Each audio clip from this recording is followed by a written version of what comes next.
পেরেশানিতে পড়লে, টেনশনে পড়লে এই দোয়াটা।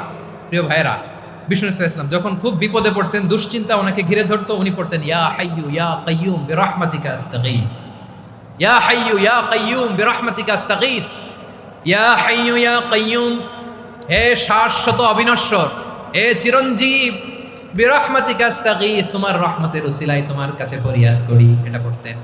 আবার আরেক বর্ণনায় এসেছে ইয়া হাইয়ু ইয়া কাইয়ুম বিরহমাতিকা আস্তাগীথ আসলিহ লি শা'নি কুল্লাহু ওয়ালা তাকিলনি ইলা নাফসি তারফাতা আইন। আসলিহ লি শা'নি কুল্লাহ, আল্লাহ আমার সবকিছু আপনি সেটেল করে দেন, আমাদের সব ঝামেলা সেটেল করে দিতে পারে কে? দুই নম্বরে বিশ্বনবী মারাত্মক বিপদে পড়লে আরেকটা দোয়া পড়তেন, আল্লাহুম্মা ইন্নী আবদুক। আগে দোয়াটা পড়ি, শুনেন।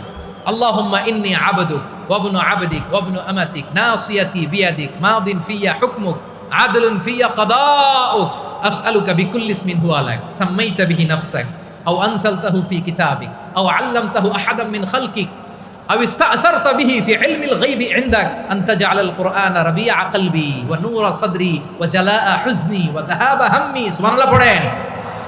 বিশ্বনবী বলতেন আল্লাহুম্মা ইন্নী আবদুক, ও আল্লাহ আমি আপনার গোলাম, ওয়া ইবনু আবদিক, গোলামের ঘরের গোলাম, ওয়া ইবনু আমাতিক, বাদীর ঘরের গোলাম। মানে আল্লাহ আমি আপনার গোলাম, আমার বাবা আব্দুল্লাহ ছিল আপনার গোলাম, আমার মা আমিনা ছিল আপনার বাদী। মানে আমরা গোলাম বংশের, সব গোলাম।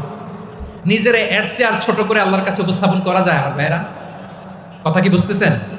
নিজেকে এর চাইতে ছোট, নগণ্য আর তুচ্ছ করে আল্লাহর সাথে প্রেজেন্ট করা যায়?